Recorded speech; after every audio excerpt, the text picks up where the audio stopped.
जय जिनेंद्र. मी रणवीर महावीर पाटील इयत्ता 6वी मध्ये शिकतो. आज पर्युषण पर्व व्याख्यानमालेतील तिसऱ्या दिवशीचे म्हणजेच आर्जव धर्माचे विचार मांडण्यासाठी मी तुमच्या समोर उभा आहे.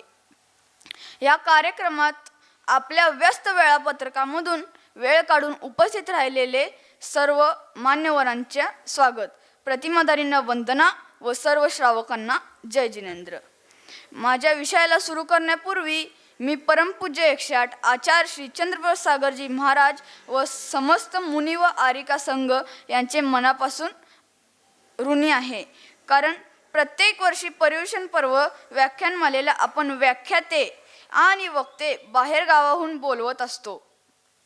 पण यावर्षी स्वतः आचार्यश्रींनी आपल्या नवीन संकल्पनेतून आपल्या गावातील मुलांना, श्रावकांना, स्वाध्याय करणाऱ्यांना आणि प्रतिमाधाऱ्यांना आपल्या जवळील ज्ञान विचार मांडण्यासाठी एक खुले व्यासपीठ निर्माण करून देण्याची ते व्यासपीठ निर्माण करून दिले व त्यांच्यातील आत्मविश्वास द्विगुणित करून व त्यांनी व्याख्यान देण्यासाठी जे मनोबल वाढवले ते नक्कीच पुढच्या काळात प्रेरणादायी आणि आदर्श ठरेल यात काहीच शंका नाही. त्यांची ही कल्पना खरंच खूप चांगली आहे.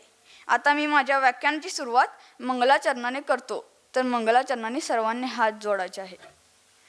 मंगलम भगवान वीरो मंगलम गौतमो गणी मंगलम कुंद कुंदाद्यो जैन धर्मोस्तु मंगलम सर्वमंगल मांगल्यम सर्वकल्याणकारकम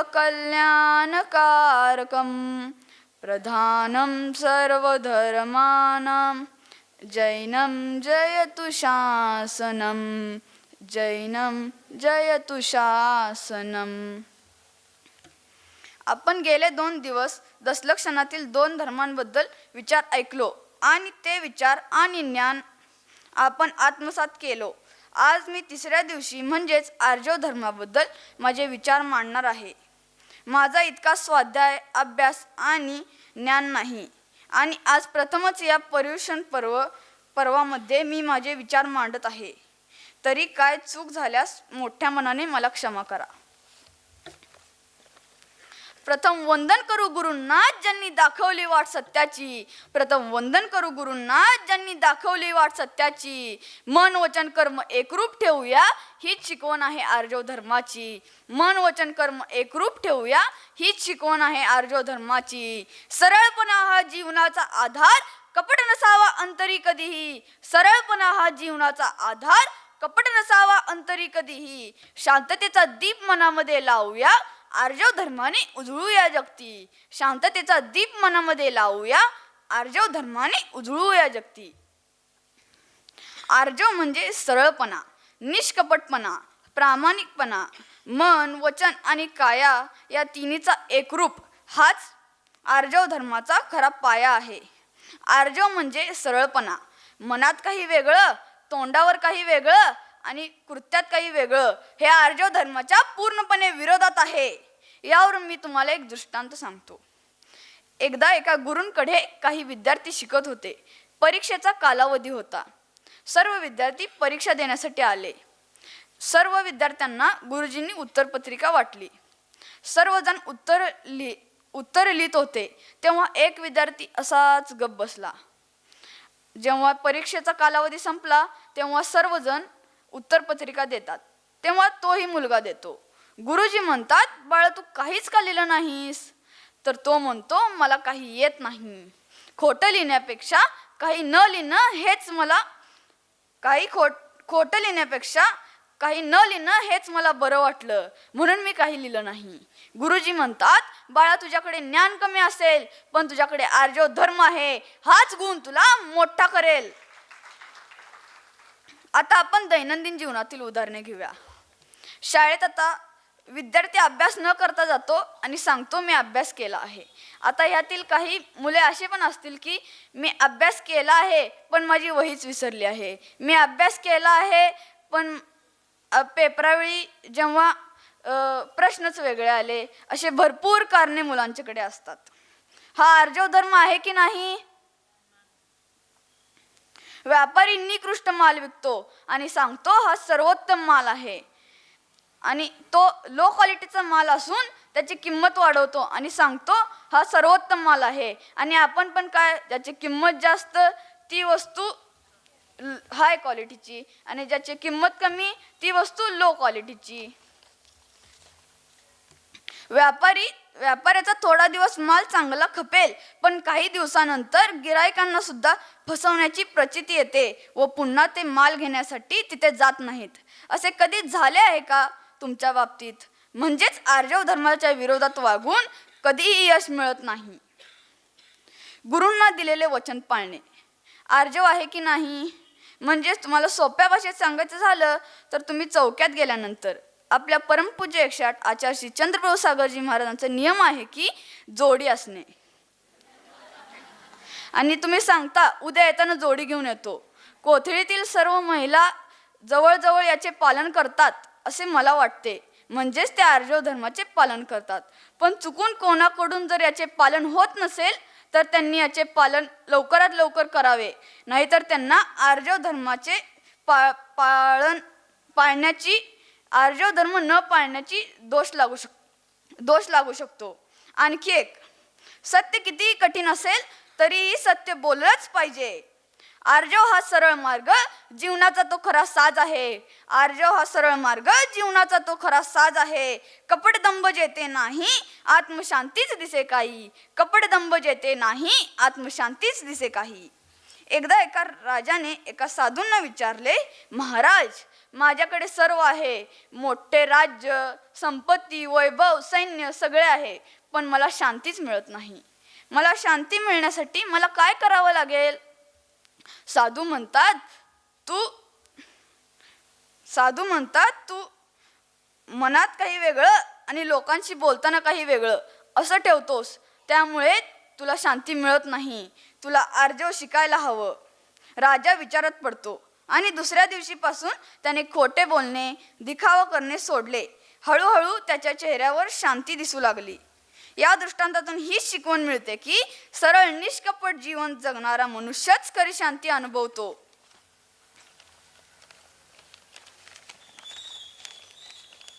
आर्जव धर्माचे भरपूर फायदे आहेत.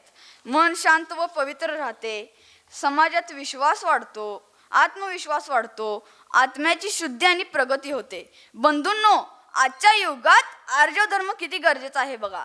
राजकारणात कपट, व्यापारात फसवणूक, मैत्रीत खोटेपणा, भक्तीत दिखावा, यामुळे लोकांच्या मनात विश्वास कमी होत चालला आहे. जर प्रत्येकाने उत्तम आर्जव धर्म आचरणात आणला तर समाजात विश्वास, प्रेम आणि शांती निर्माण होईल.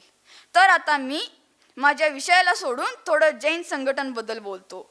सर्वांना ऐकायला आवडेल का? नाही आवडलं तरी ते बोलण्याची नितांत गरज आहे. आचार्यश्री नेहमी सांगतात आपल्या प्रवचनातून, स्वाध्यायातून की जैन धर्म फक्त रोज पूजा, पठण किंवा रोज मंदिरात दर्शन घेऊन टिकणार नाही. त्यासाठी आपण सर्व जैन बांधव आपापसात मधील वाद सोडून एकत्र आणि एकरूप होऊन लढण्याची गरज आहे. आपल्या न्याय हक्कासाठी जोपर्यंत एकत्र येऊन लढणार नाही तोपर्यंत आपण स्वतःला आणि आपल्या जैन समाजाला कधी सक्षम आणि शक्तिशाली बनवू शकणार नाही. अहो, कित्येक उदाहरणे आहेत तुमच्या आमच्या डोळ्यासमोर. त्यातील काही ठराविक गोष्टी मी उल्लेख करतो. ते म्हणजे नांदणी येथील माधुरी हत्या असो किंवा विल्हेपार्ले येथील मंदिराबाबत असो, अथवा परमपूज्य 108 संत शिरोमणी आचार्य गुरु विद्यासागरजी महाराजांनी डेव्हलप केलेले शिरपूर मंदिर असो, अथवा गिरनार क्षेत्र किंवा झारखंडमधील सम्यक शिखरजी असो. असे अनेक वेळा आपल्याला जे कित्येक वर्षे आपलेच आहे तेच मिळवण्यासाठी पुन्हा संघर्ष करण्याची वेळ आली आहे. यासारखी मोठी शोकांतिका नाही. प्रत्येक वेळी आपल्याला या व्यवस्थेविरुद्ध भांडायला लागत आहे, मग ती न्यायालयीन लढाई असो किंवा अन्य कोणतीही असो. आपण जरी संख्येने कमी असलो तरी सर्वात जास्त टॅक्स पेड करणारी लोक ही जैनच आहेत, हे विसरून चालणार नाही. अनेक तीर्थक्षेत्रे आहेत, कित्येक धार्मिक स्थळे आहेत. ते टिकवून व सुरक्षित ठेवण्याची जबाबदारी आपणा सर्वांची आहे.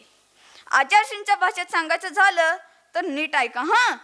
कुछ गलत होता दिखे तो लढो, लड़ नहीं सकते तो बोलो, बोल नहीं सकते तो लिखो, और लिख नहीं सकते तो साथ दो, और अगर वो भी नहीं कर पाए तो जो काम कर रहे हैं उनका मनोबल बढ़ाओ, और अगर वो भी बात नहीं बन पाई तो जो लड़ाई लड़ रहे हैं उनका मनोबल तो मत तोड़ो, क्योंकि वो तुम्हारे हिस्से की लड़ाई लड़ रहे हैं, क्योंकि वो तुम्हारे हिस्से की लड़ाई लड़ रहे हैं.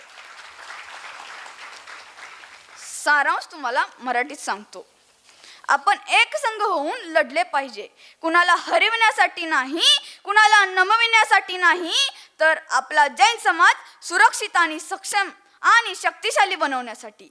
आता सरते शेवटी आर्जव धर्माबद्दल एवढेच सांगतो की आर्जव हा फक्त गुण नाही तर तो जीवनाचा मार्ग आहे. आर्जव हा फक्त गुण नाही तर तो जीवनाचा मार्ग आहे. चला आपण सर्वजण आपल्या वर्तनात प्रामाणिक राहून समाज आणि स्वतःसाठी आदर्श निर्माण करूया. मित्रांनो, आर्जव धर्म आपल्याला शिकवतो की खरा आनंद बाह्य वैभवात नसून प्रामाणिक आणि सरळ जीवनात आहे. म्हणून आपण नेहमी सत्य बोलले पाहिजे, कृत्याने प्रामाणिक असायला हवे आणि मनाने नेहमी शुद्ध विचार करायला हवे. घर, शाळा, मंदिर आणि कामाच्या ठिकाणी प्रामाणिक वर्तन केले पाहिजे. आर्जवाचा प्रकाश उजळवी, कपटदंभाचा अंधार लोटावी. आर्जवाचा प्रकाश उजळवी, कपटदंभाचा अंधार दूर लोटावी. सरळ साधेपणाने जे जगतील तेच खऱ्या शांतीला नेहमी भेटतील. सरळ साधेपणाने जे जगतील तेच खऱ्या शांतीला नेहमी भेटतील. आर्य धर्माचे काटेकोर पालन आचार्यश्री व त्यांचा पूर्ण संघ किती व्यवस्थित पालन करतो हे आपण रोजच पाहतो. तसे आपण सुद्धा आचरणात आणूया. आपल्या गुरूंवर किती असीम श्रद्धा आणि भक्ती असावी हे त्यांच्याकडून बघून आपल्याला समजते. हे सुद्धा एक आर्जव धर्माचे उत्तम उदाहरण आहे. म्हणून मला त्यांच्याबद्दल असे वाटते की जो भी करे विनय से गुरुपाद सेवा, पाता वही नियम से शिव सौख्य मेवा. ऐसे अपूर्व बल तो गुरुदेव में है, यह कल्प वृक्ष इस पंचम काल में है. हर दिशाएं दिनकर को जन्म नहीं देती, हर रात पूनम के चांद को जन्म नहीं देती. हर दिशाएं दिनकर को जन्म नहीं देती, हर रात पूनम के चांद को जन्म नहीं देती. होती है माताएं हजारों जगत में, पर हर माता चंद्र सागर जैसे संत को जन्म नहीं देती. पर हर माता चंद्र सागर जैसे संत को जन्म नहीं देती. संसार का भी हो सकता है अंत, आकाश का भी हो सकता है अंत. संसार का भी हो सकता है अंत, आकाश का भी हो सकता है अंत, पर इसका कोई अंत नहीं मिल सकता जो संत के भेष में बैठे अरिहंत है. पर इसका कोई अंत नहीं मिल सकता जो संत के भेष में बैठे अरिहंत है.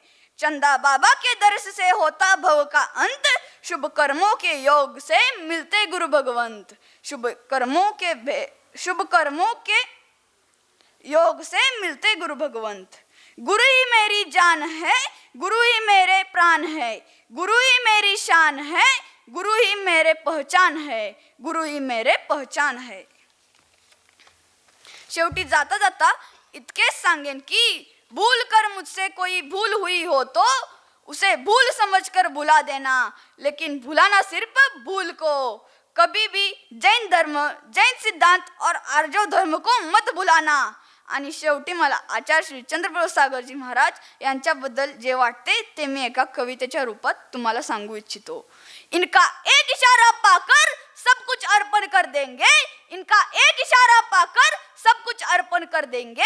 ये दो शब्दों की कविता है, क्या प्राण अर्पण कर देंगे. ये दो शब्दों की कविता है, क्या प्राण अर्पण कर देंगे. सदियों बाद भी इतिहासों में एक ही गान मिलेगा, सदियों बाद भी इतिहासों में एक ही गान मिलेगा. सीना चीर के देखो यारा, चंदा बाबा नाम मिलेगा, चंदा बाबा नाम मिलेगा. माझ्यासारख्या अल्पज्ञानी मुलाकडून बोलताना कोणाचे मन दुखावले असेल तर मला मोठ्या मनाने क्षमा करा. ओम नमः सबको क्षमा सबसे क्षमा. युवा सम्राट क्रांतिरत्न प्रवचन केसरी संत वात्सल्य निधी जिनवानी कंठभूषण परम पूज्य 108 आचार्य श्री चंद्रप्रभू सागरजी महाराज की